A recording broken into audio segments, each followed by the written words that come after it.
L'art et la créativité, pour moi, c'est vraiment une façon de vivre. C'est même une façon de respirer. Je pense que quand l'émotion monte, il faut l'exprimer. Et je pourrais pas me passer de cette créativité-là dans ma vie. C'est très important. C'est par mes peintures que je l'exprime le mieux. Et par l'écriture, souvent aussi, qui accompagne mes peintures. C'est vraiment ma façon de vivre et de m'exprimer.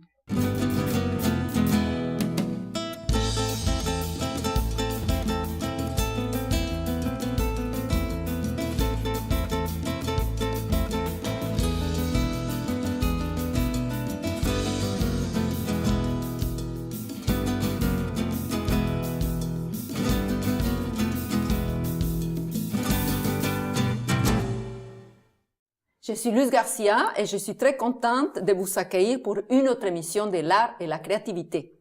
Aujourd'hui, je reçois Madame Marie-Claude Tétreault. Bonjour Marie-Claude. Bonjour. Comment allez-vous? Très bien, vous-même. Très bien. On va plonger droit sur votre objet fétiche. Qu'est-ce que vous nous avez apporté?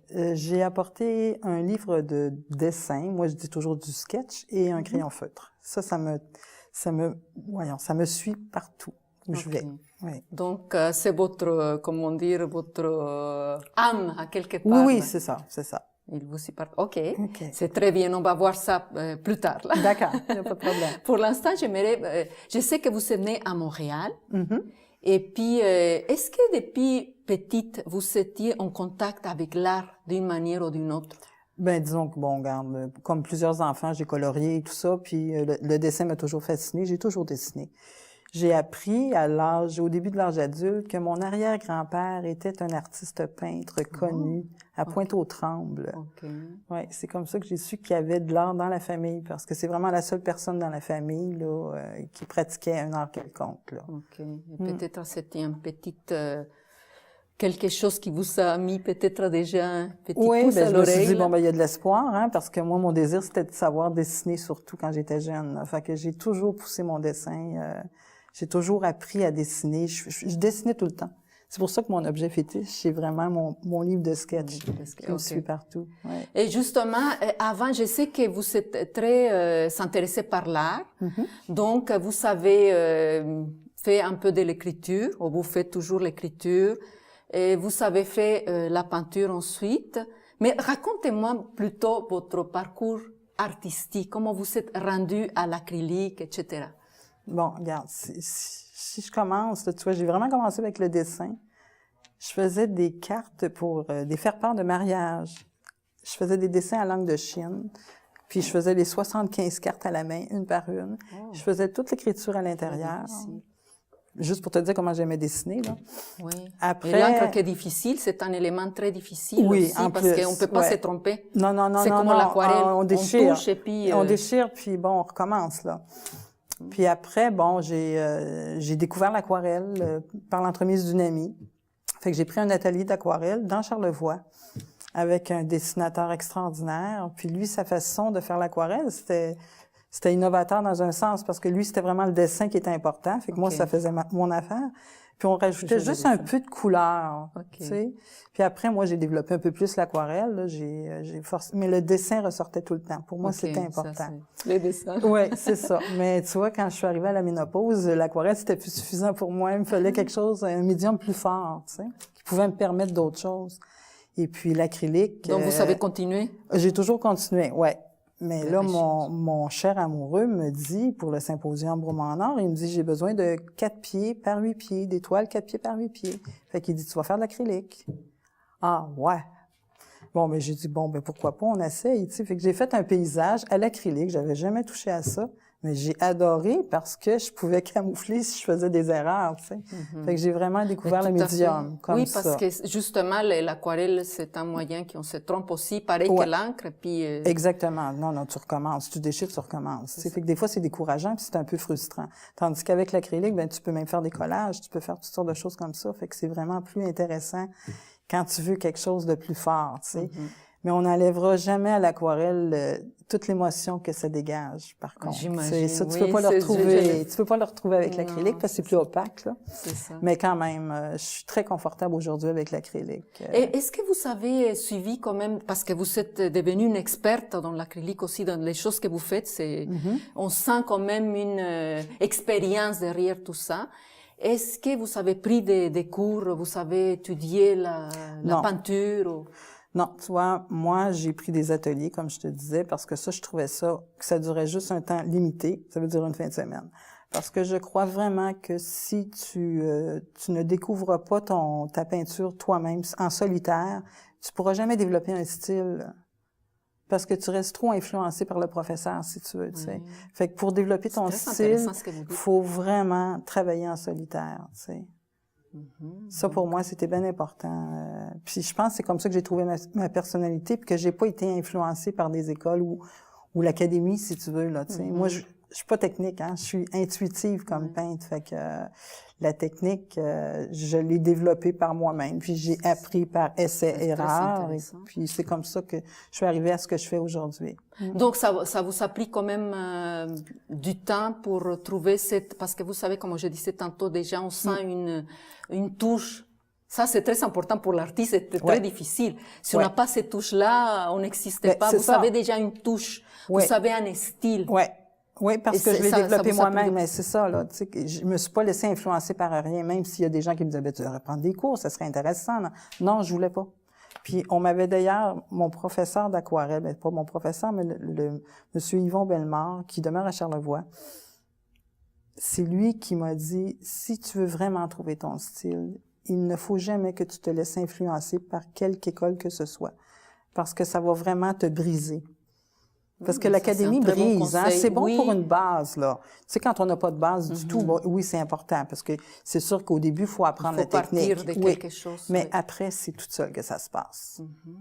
Et puis, est-ce que, comment vous savez trouver, justement, les partages, maintenant que vous êtes à Bromo, et que vous savez développer cette symposium aussi à Bromo, avec votre amoureux aussi, comme vous l'appelez. Oui. Donc, comment vous trouvez les partages que vous faites avec les artistes aussi?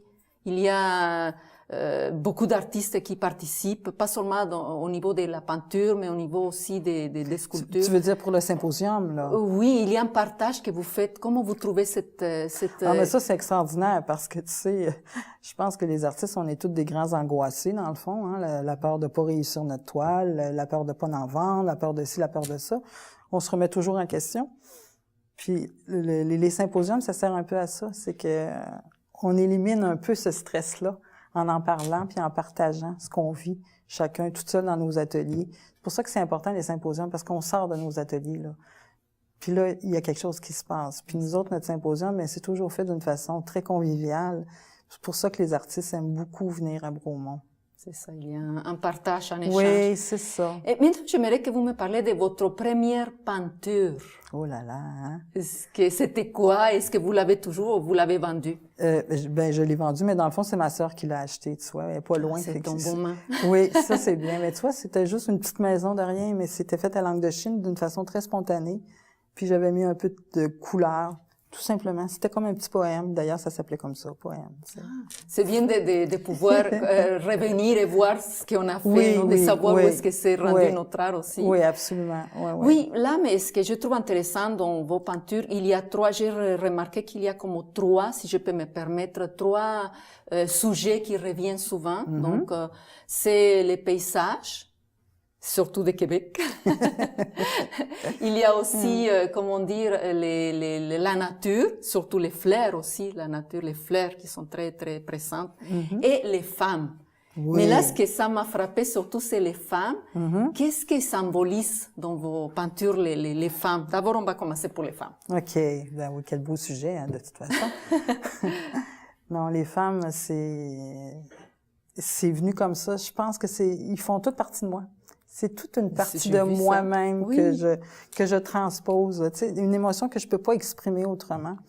parce que souvent, moi, je trouve que les mots suffisent pas à dire vraiment ce qu'on ressent, parce qu'un ressenti, ça se dit pas en mots. Alors, on dirait que mes femmes me permettent d'exprimer toutes ces émotions-là.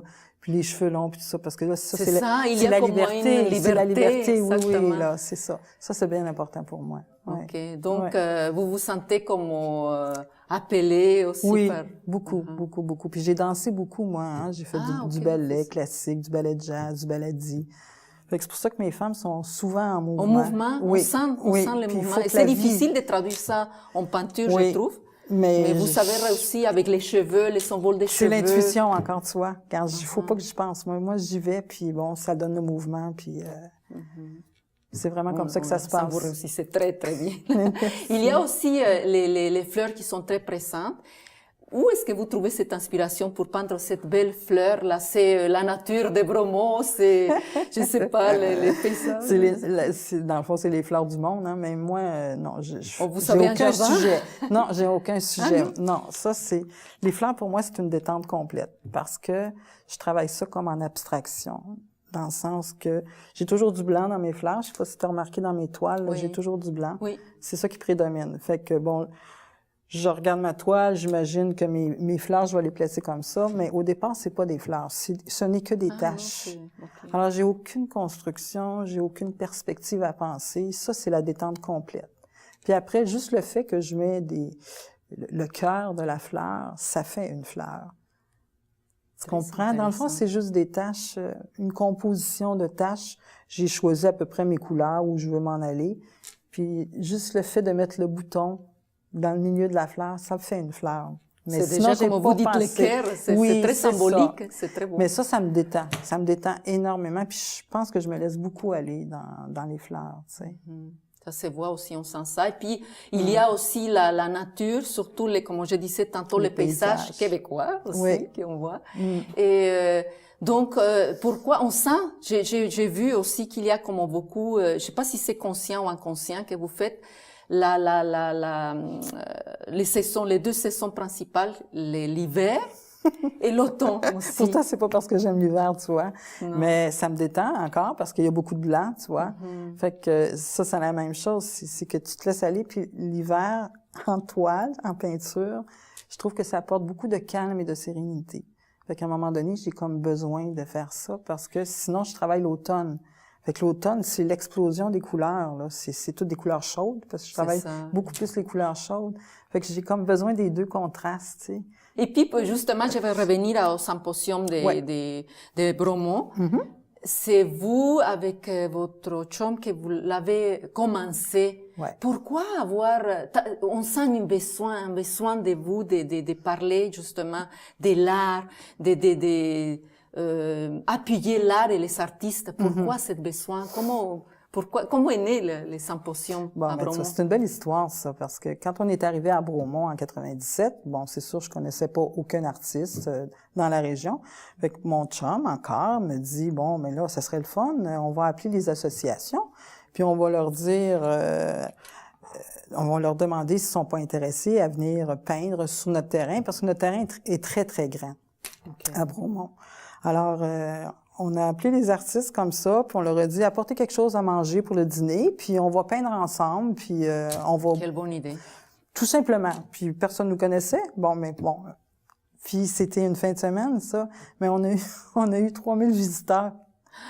On n'avait pas demandé des visiteurs. Et même pas de publicité, ni rien, juste pas comme du tout, ça. parce que bon, mais comme on est sur la rue principale à Bromont, ça paraît beaucoup. Tu sais, les gens arrêtaient, ils étaient intrigués de voir des chevalets un peu partout, puis des peintres. Fait que c'est comme ça que ça a commencé. Puis d'année en année, ça a grossi. Mais là, c'était sur mon terrain, là. On était une 50aine d'artistes, mais à un moment donné, il n'y avait plus tellement d'espace pour le faire sur notre terrain. Fait que c'est comme ça qu'à un moment donné, on est arrivé sur la rue du Vieux-Village à Bromont. C'est Cheffeuil, non? Oui, la rue Cheffeuil. Puis c'est dans le circuit patrimonial en plus.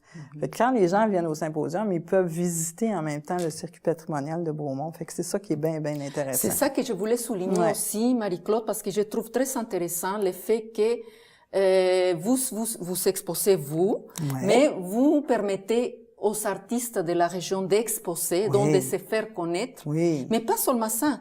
Vous faites aussi, comment dire, achalander Bromont, dans le sens, ça devient achalandage. Ouais. On entend parler de Bromont, vous faites la publicité d'une manière artistique à Bromont. C'est extraordinaire. Et ça hein? fait comme l'économie de Bromont, ça aussi, ça prend un coup. Ouais.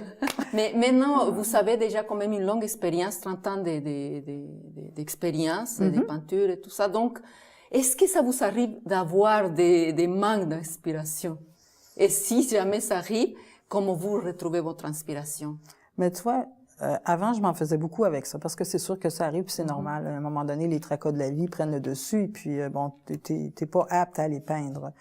Mais maintenant, je force plus avec ça. Quand ça arrive, j'oublie que ça arrive. Je vais aller me promener dehors. Moi, me ressourcer, c'est vraiment la nature. Fait que je vais aller me promener, je vais faire autre chose, n'importe quoi.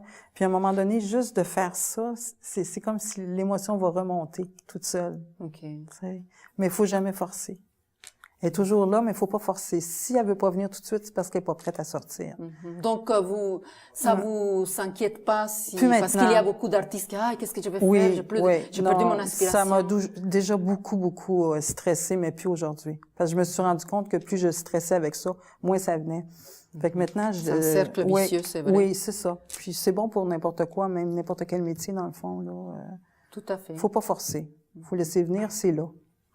Puis vis-à-vis je sais que vous exposez en galerie, 2 galeries, je pense, ou peut-être même plus, mais je pense que c'est 2 galeries. Et puis vous êtes très active au niveau aussi d'exposition. Vous exposez pas seulement dans ces 2 galeries, mais vous vous promenez aussi. Oui, c'est ce qui est plaisant l'été, justement pour tous les artistes, c'est de faire différents symposiums dans différentes régions.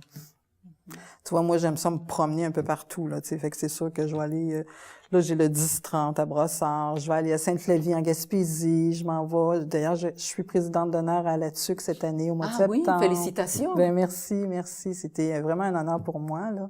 Fait que ça, c'est le fun d'aller se promener comme ça. Parce qu'en plus, les gens, surtout en région, les gens sont contents de nous voir parce que souvent, ils n'ont pas beaucoup de visites. Au point de vue culturel, je parle, là. Fait que quand le symposium arrive, là, c'est toujours une fête, puis on est toujours accueillis, là. C'est incroyable de voir ça.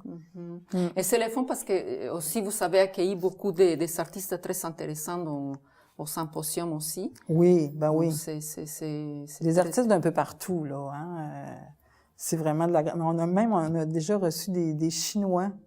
Qui étaient venus, qui parlaient juste chinois. On avait un interprète, là, puis qui avait fait de la calligraphie et tout ça. C'était tellement intéressant. Ils ont montré ça aux enfants et tout ça, là. Il y a eu toutes sortes de choses intéressantes au symposium. Est-ce qu'il y a des anecdotes que vous pourriez nous raconter vis-à-vis de vos ventes? Quand vous vendez, est-ce qu'il y a des choses cocasses qui sont arrivées? C'est plus des émotions assez intenses, là. Une que je me rappelle énormément, puis que j'oublierai jamais. J'avais fait une toile, c'était, une 24 par 48. Je sais pas si ça te donne une idée comme grandeur, là. Ouais. C'est assez grand. Ouais, c'était des tournesols. Puis le titre, c'était « Vivre en toute liberté ». Puis là, j'ai quelqu'un qui arrive, une femme d'une 50aine d'années, je sais pas. Là, elle voit cette toile-là. Elle est restée là, devant cette toile-là, pendant une demi-heure de temps, tellement qu'à un moment donné... Puis je voyais qu'il fallait pas que je la dérange. Mais après une demi-heure, là... Ben oui, il fallait... Mais là, elle me dit, à part à pleurer, là, elle était tellement émue, mais elle dit, j'ai une grande émotion, mais je ne sais pas qu'est-ce qui se passe. Mais elle dit, cette toile-là, il faut que je l'amène chez nous parce que c'est trop émotif pour moi. Puis elle me parle énormément, mais je peux pas te dire qu'est-ce qu'elle me fait. C'est incroyable. Ça, là, c'était vraiment un moment... J'appelle ça des moments de grâce, hein? Tout à fait. Fait que je pense que quand on peint une toile, je pense qu'on la fait toujours pour quelqu'un. Je pense que je lui ai donné quelque chose cette journée-là, puis sans le savoir, là, mais c'est comme je lui ai rendu une parcelle de son âme. Tu sais, on peut dire ça de même, tu sais. Toi, j'en parle, je suis un peu émue. Non, mais je pense qu'un des buts principal des artistes, c'est justement arriver à transcender des choses par intermédiaire de l'art, et vous réussissez à faire, c'est incroyable, félicitations. Tellement que je sais que vous avez reçu aussi une mention par la Académie internationale. Académie des Beaux-Arts. De Québec. C'était l'année dernière, Marie-Claude? Je pense non, c'était il y a 2 ans. Il y a 2 ans. Parce que malheureusement, le président de cette académie est décédé. Oui, je le suis, Monsieur Louis Bruno. Oui, c'est ça, exactement. Non, ça, c'était une belle reconnaissance. Ça nous a fait chaud au cœur, surtout que c'est les artistes qui votent pour le symposium. C'est ça. Alors ça, c'est comme si les artistes nous remettent ce qu'on leur donne à tous les années. Et c'est ça qui est le plus, je trouve, pour moi, en mon humble opinion, que ça touche le plus, parce que c'est les mondes qui vous accordent ça. Oui. C'est pas les académiciens, que Non. c'est aussi très valable. Oui, absolument, mais je suis plus moi, touchée. Je suis plus touchée par les publics. Oui. Qui vous connaissent, qui vous voient, qui connaissent votre touche d'artiste, mais aussi votre implication pour aider l'art et les artistes aussi. Et ils ont eu cette reconnaissance pour vous. Je trouve que vous êtes fiers, j'imagine. Oui. Comment vous l'avez su? Ah, ben, ils nous ont appelés pour ça, puis il y a eu un gala et tout ça pour la remise du diplôme, puis on a vraiment le diplôme à la maison, là. Non, ça nous a fait très chaud au cœur. Oui. Est-ce que vous avez d'autres, projets à venir aussi grands comme les symposiums ou bien plus personnels pour vous? Je sais pas. Aujourd'hui, je pense que je laisse venir plutôt. Je force plus rien. C'est comme si le moment présent prend plus son importance. Et puis, c'est sûr que, je veux continuer ma peinture. De toute façon, pour moi, peindre, c'est comme respirer, là. Je peux pas m'en passer, là. Mais j'ai pas envie d'avoir de grands projets aujourd'hui. Je me repose plus, puis je laisse aller. OK, c'est un beau mot. On finit avec un beau mot. Le temps passe vite, là. On va aller à la pause, maintenant. Et puis, on va revenir avec Marie-Claude Tétrault, cher public. Ne nous quittez pas, revenez. Et on va présenter votre performance et on va voir la surprise qu'elle nous dépare. Ne nous quittez pas.